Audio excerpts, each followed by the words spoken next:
we actually do need to deal with it. I believe that we can do that in a bipartisan way, hopefully get something done this week. So, Congressman, you talk about the potential for a legislative fix, which I want to get into with you a little bit more. But as you want to talk about facts, let's do that. The president could stop the zero tolerance policy, which would reduce the number of families being separated. That is a fact. So, should the president stop misleading people? Should the president stop misleading people by acting like this is all on Congress?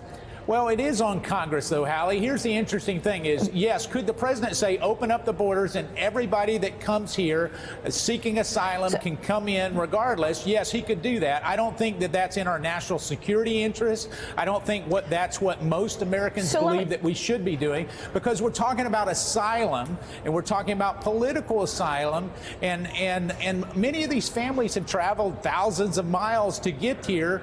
And do we need to address it as a pro-family member of Congress? I say absolutely. And yet at the same time, just changing this policy from an executive branch standpoint won't fix the problem in perpetuity.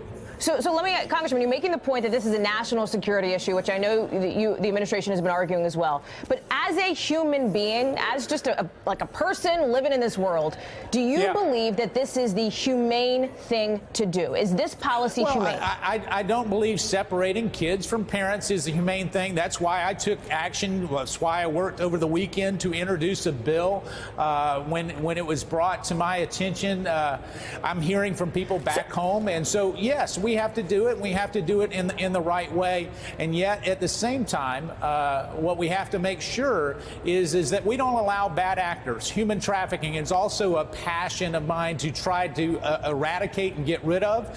And yet, we know that that's happening at the southern border as well. So, first 5 months of the year, 191 cases in which kids were brought over the border with adults. That still leaves, when you look at the roughly 2,000 kids separated from their families, that's a lot of children, Congressman. So let me ask you this: if this is what you believe is not humane, over a long period of time, but yes, I agree. But there's been an increase since this policy went into place. So if you believe that it is not humane, you are somebody who I know has the president's ear. Why not push him to take executive action? Because that could stop this right now.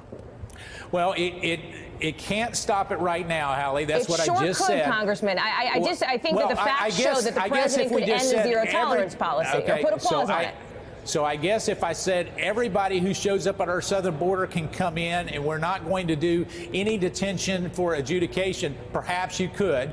I think the better policy— Couldn't you civilly prosecute?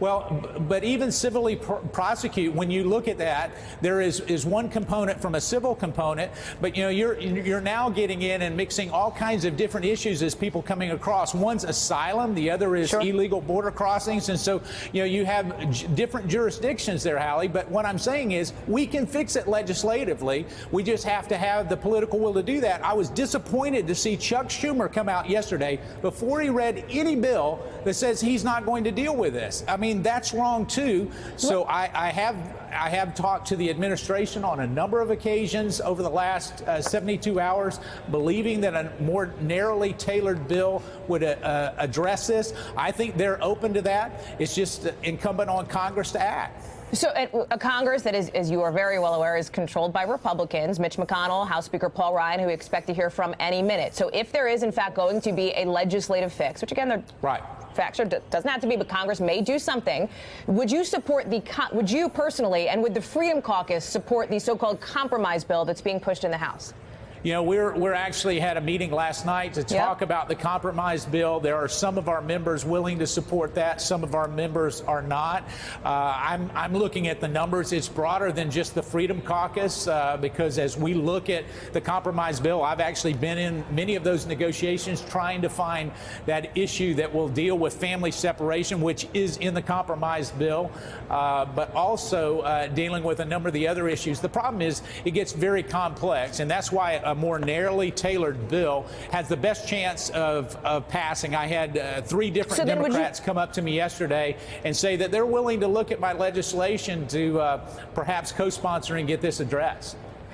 So would you support something, for example, in the Senate that is being discussed, a narrow bill, as we take a look at House Speaker Paul Ryan coming out to start his news conference, that would be tacked on to the defense bill, something that is not your backup bill, but something that comes from the Senate? Yeah, you back that? In fact, yeah, it's not about me. It's about getting this dealt with. So if it's a narrow bill coming out of the Senate, I'd be more than happy to look at that and probably could support that depending on the language. Before I let you go and we dip into Paul Ryan here, Congressman, have you seen the Corey Lewandowski moment where he makes the sad trombone noise about a girl with Down syndrome separated from her parent? Did you see that today? I haven't. I've got a family member that has Down syndrome, so my heart goes out in a real personal way to family members with Down syndrome. Does so Corey I have not Lewandowski seen that. represent? Does he represent your party? Those kinds of comments.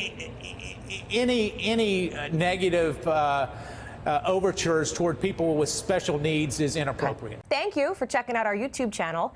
Why don't you subscribe? It's really easy. Just click on that button down there. And for more news from MSNBC, click on any of these videos here for the latest interviews and highlights. You can get more videos from MSNBC with our newsletters. Head over to msnbc.com/newsletters to sign up.